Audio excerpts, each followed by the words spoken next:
Feminism, at its root, was born from necessity, a response to centuries of exclusion, inequality, and systemic oppression.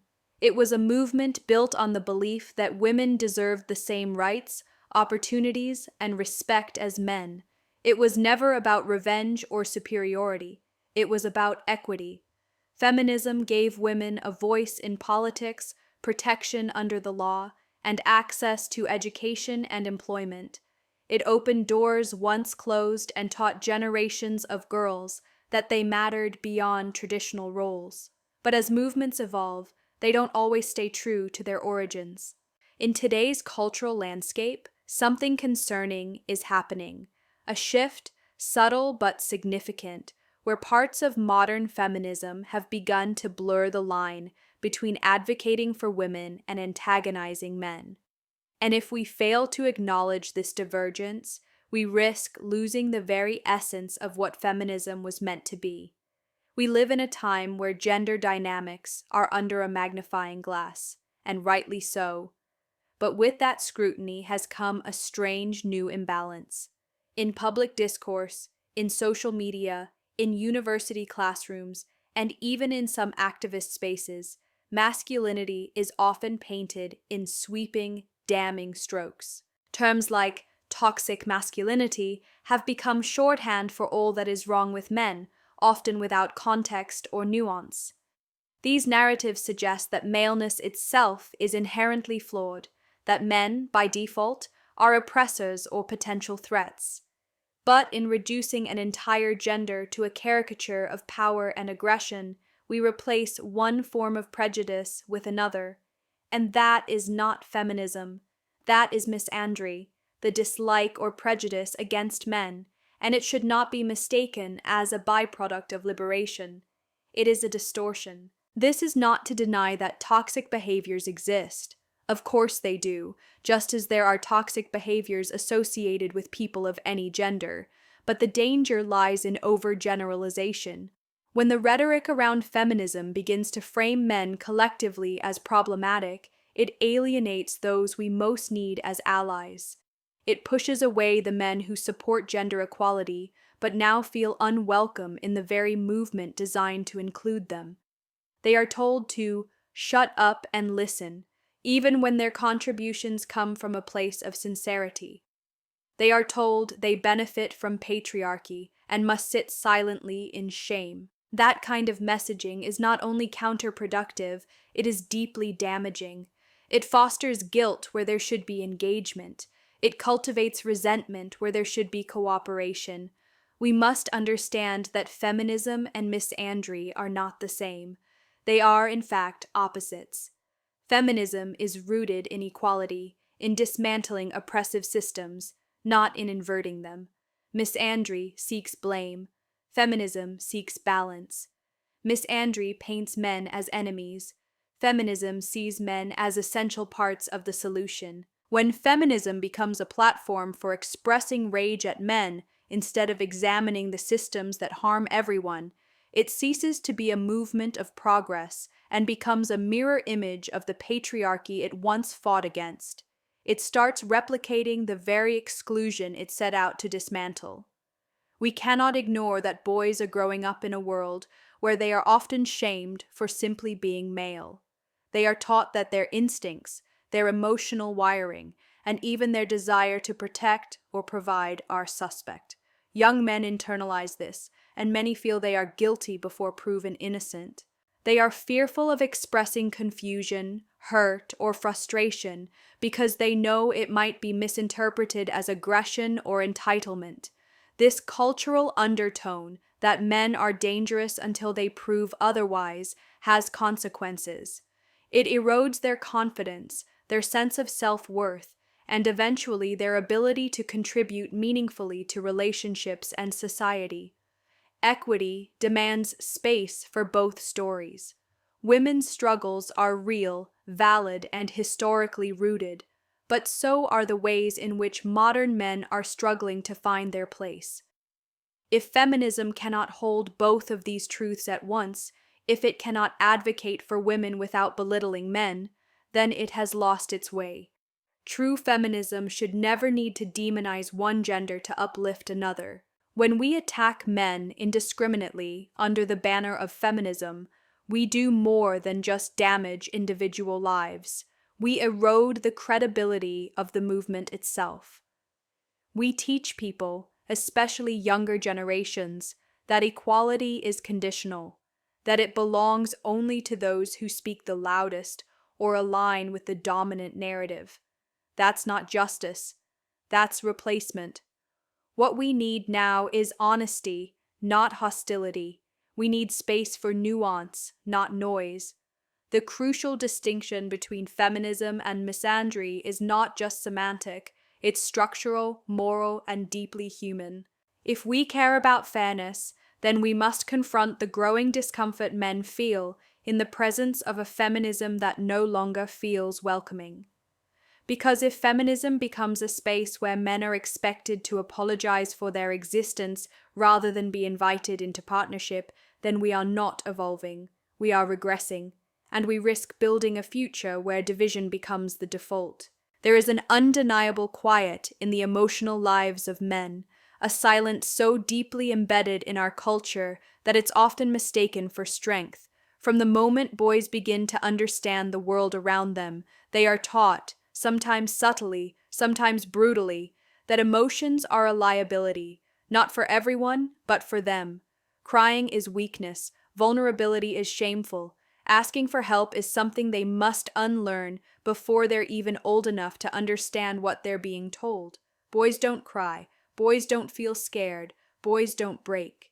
These messages echo in classrooms, locker rooms, households, and workplaces, forming a cage that becomes invisible over time. What emerges are men who suffer, not loudly, not publicly, but internally, invisibly, and too often, fatally. One of the most tragic yet under-discussed realities of our time is the disproportionately high rate of male suicide. In many countries, men are 3 to 4 times more likely to die by suicide than women. This is not simply a statistic, it is a signal flare, an alarm bell screaming into the void that something is wrong. And yet, the discussion remains muted. We light candles for awareness, post hashtags during awareness weeks, but seldom ask, why are men dying in silence? Why do so many feel so profoundly alone, ashamed, or beyond redemption that death seems like the only escape? Part of the answer lies in the social conditioning that strips them of the language and permission to speak openly about their pain.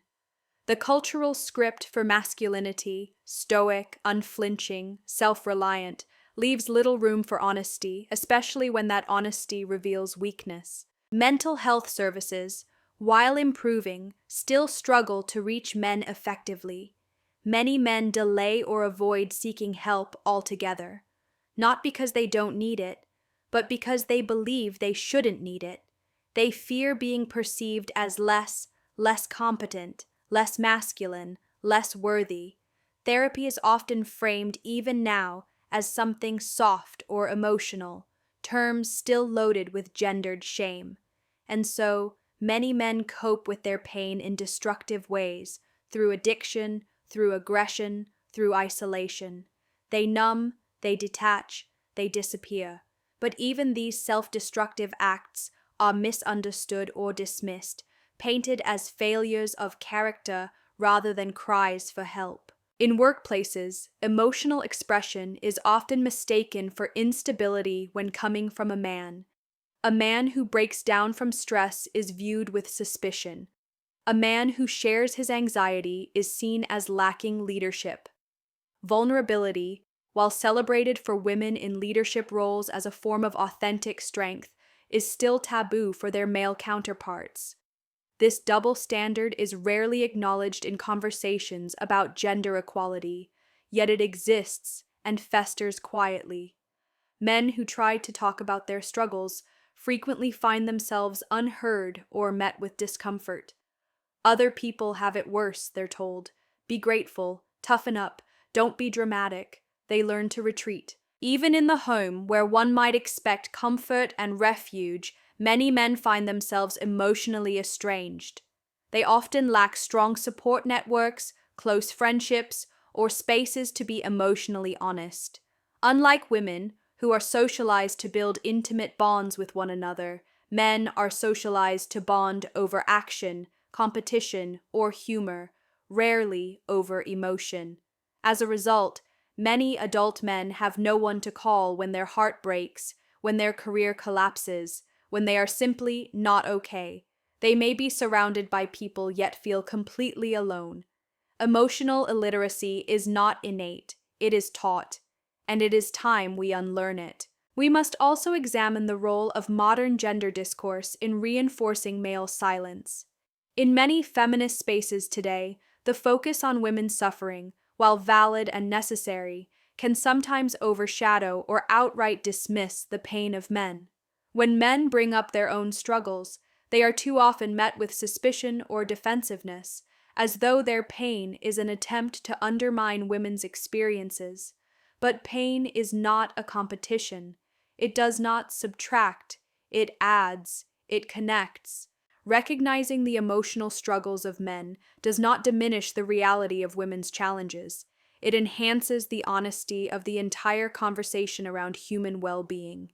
And yet, many men remain silent, fearing that to speak is to offend, to ask for empathy is to appear fragile, and to appear fragile is to fail as a man. There is a cost to this silence, one paid not only by men, but by the people who love them.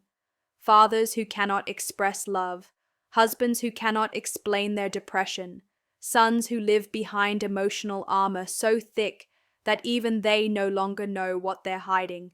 We cannot afford to ignore this any longer.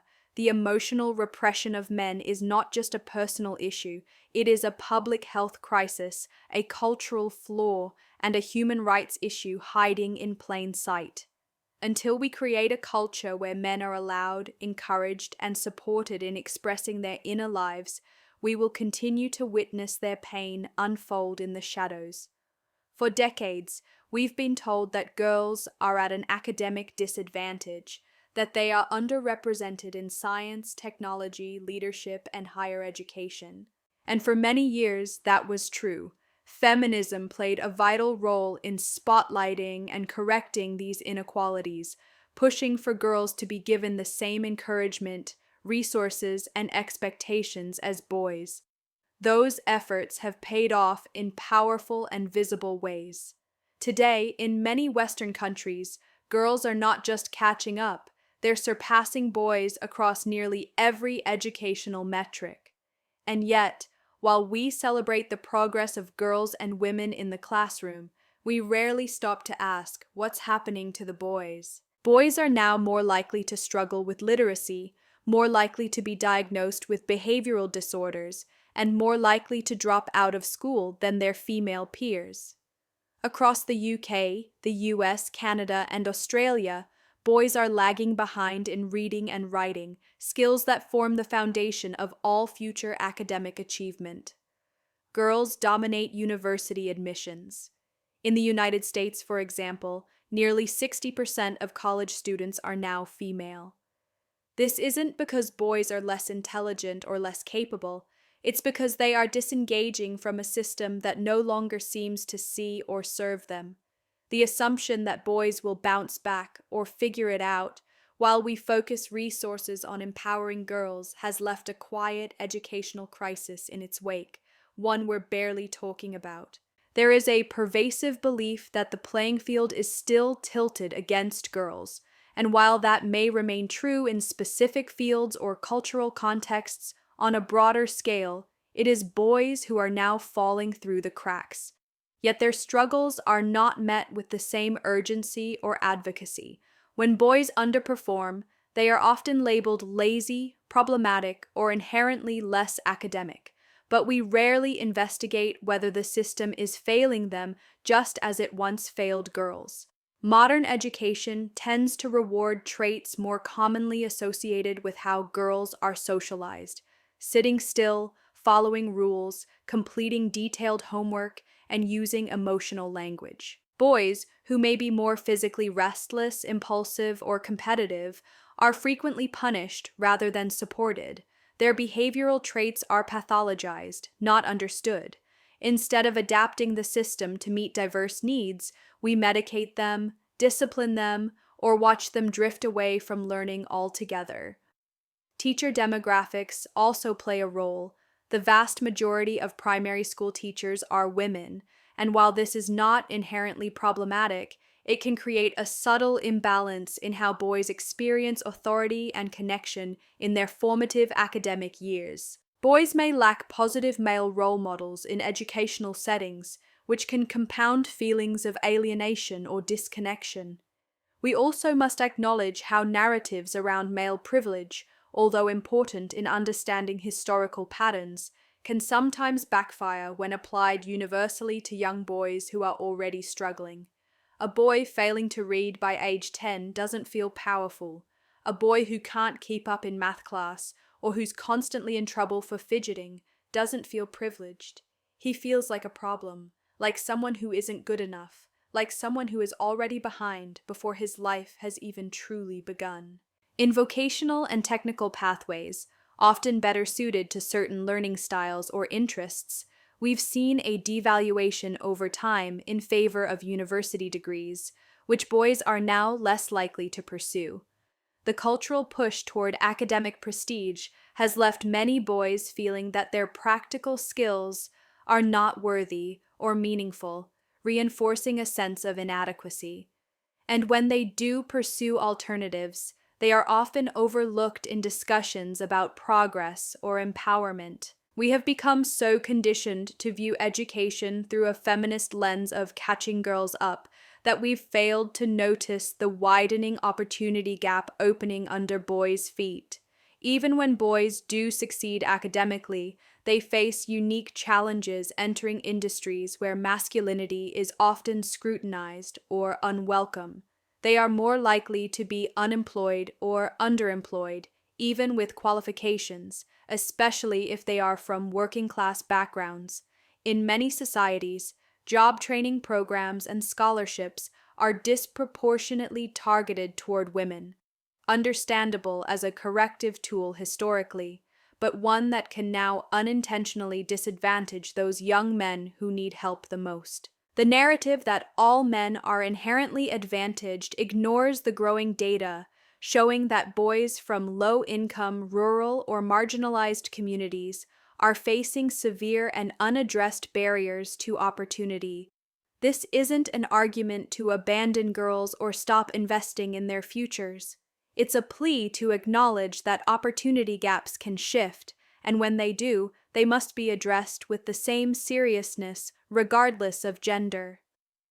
When we ignore the struggles of boys in education, we risk creating a generation of men who feel forgotten, underprepared, and left behind by the very systems that promise them a future. There is a growing discomfort in how society discusses masculinity.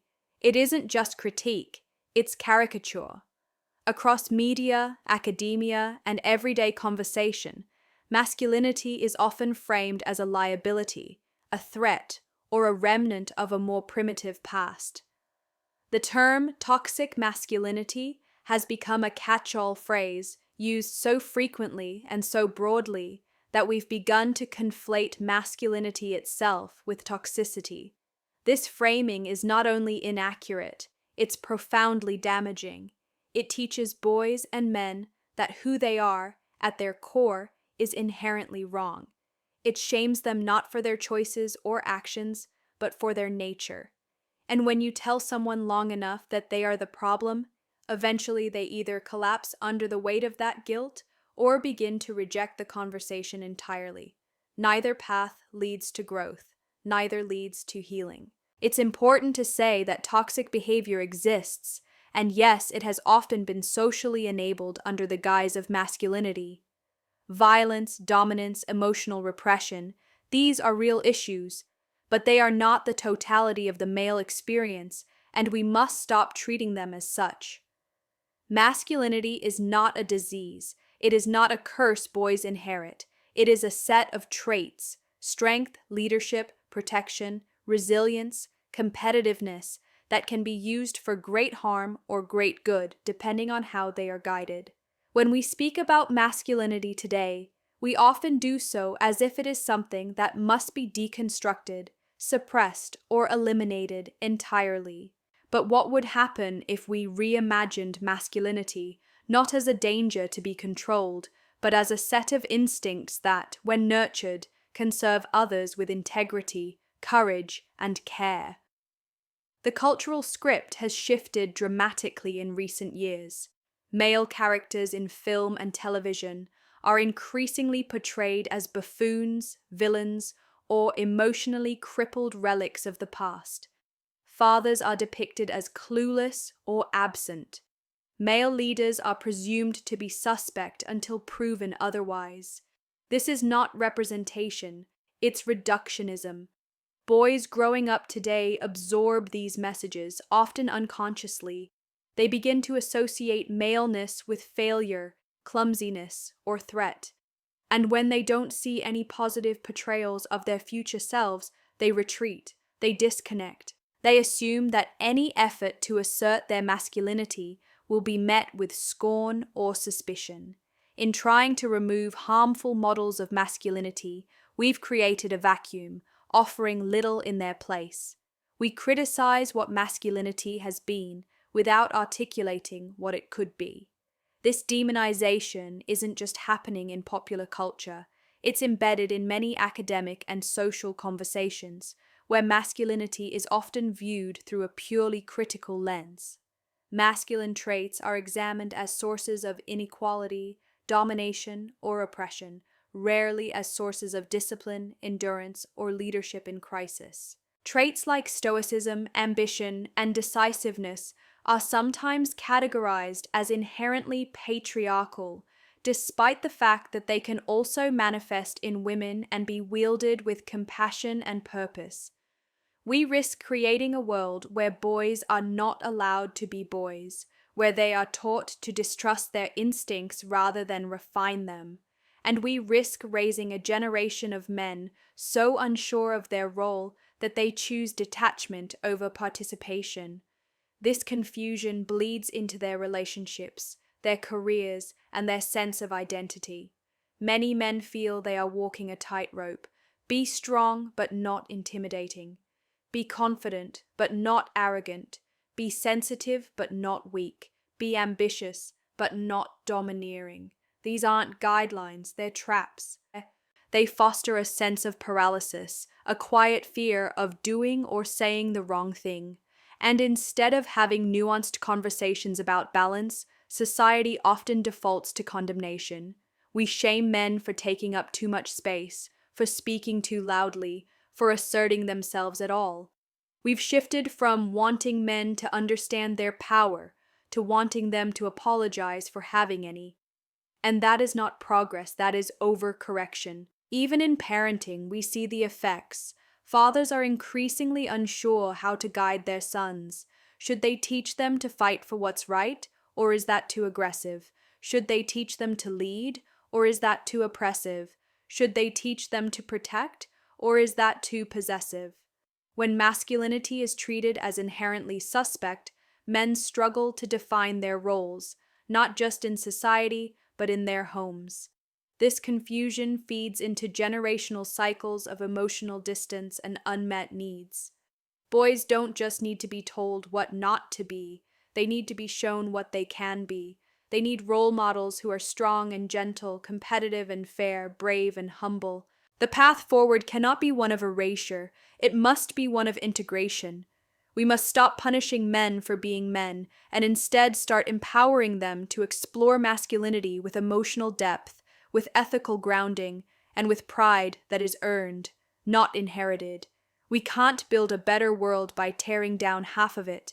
Masculinity, like femininity, is not the problem. The problem is how we handle power, identity, and emotion when they go unexamined. Masculinity can be destructive, but it can also be noble. It can be reckless, but it can also be sacrificial. And when we deny this complexity, we don't liberate boys, we confuse and contain them. Feminism was never meant to be a weapon, At its core, it is the radical belief in equality between the sexes. It was born from the need to correct real injustices. Women denied the right to vote, own property, access education, or live without fear of violence. And for generations, women fought to reclaim space, voice, and agency in a world that often denied their humanity. But somewhere along the path of progress, the narrative began to shift. Feminism, once rooted in shared humanity, has too often been framed as oppositional, a binary conflict between women and men, in which one must lose for the other to win. The irony is heartbreaking, because the truest, most transformative form of feminism was never meant to exclude men. It was meant to liberate them too. True feminism recognizes that patriarchy harms everyone. It not only restricts women's opportunities, choices, and safety, it also confines men within rigid boxes of expectation. Boys are taught early on to suppress tenderness, avoid vulnerability, and derive their worth from dominance or success. They are told that emotion is weakness, caregiving is feminine, and that being soft is being less. This isn't freedom, it's a prison of performative strength, reinforced not only by cultural messages, but by silence, the silence of not crying, not speaking, not breaking. A feminism that sees only women's pain while ignoring the damage done to men by these same systems is incomplete. It doesn't go far enough. If we want to dismantle toxic hierarchies, we must acknowledge that masculinity has been distorted too. When feminism speaks for men, it does not mean men take over the conversation. It means we finally admit they are affected by gender roles as well. It means looking honestly at the ways boys are falling behind in education, how men are overwhelmingly represented in suicide statistics, how fathers are treated in custody battles, or how men are shamed for seeking help. It means recognizing that men have emotional lives that matter, not just when they affect women, but in their own right. Feminism must stop being framed as a zero-sum game where empathy for one gender implies hostility toward the other. The goal was always justice, not dominance. The goal was always partnership, not reversal. We must also examine the language we use when we talk about men in feminist discourse. The term male privilege is valid in many contexts, but too often it is wielded without nuance. A man suffering from depression, raised in poverty, alienated from his children, or facing discrimination due to race or class may not feel particularly privileged. When we paint all men with one brush, we erase the complexity of their lived experiences. Feminism at its best doesn't flatten people into categories. It expands our capacity to see them fully. It does not mean turning away from women's issues. It means widening the circle of concern so that we can address harm wherever it lives. Feminism that shames men will never reach them. It will only alienate those who might have been allies. If we want men to show up in this work, we must first make space for them in the conversation, not as enemies, but as human beings with their own wounds and their own potential to heal. This doesn't mean we stop talking about sexism. It doesn't mean we stop holding men accountable for violence or inequality. But accountability is not the same as collective blame. True feminism can distinguish between systemic critique and personal condemnation. It can call out abuse without vilifying masculinity. It can celebrate women's power without denying men their own emotional truths. When we understand this, we stop performing feminism as outrage and begin practicing it as empathy. We stop measuring progress by who gets to speak louder and start measuring it by who finally gets heard. Feminism should not be another tool for division. It should be a blueprint for reconciliation. And that reconciliation starts with listening. It starts with asking men not only what they've done wrong, but also what they need.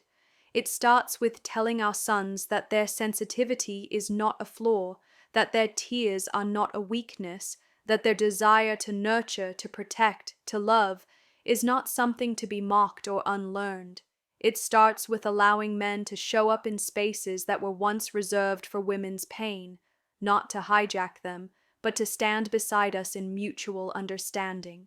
There is strength in that unity. There is healing in that kind of feminism.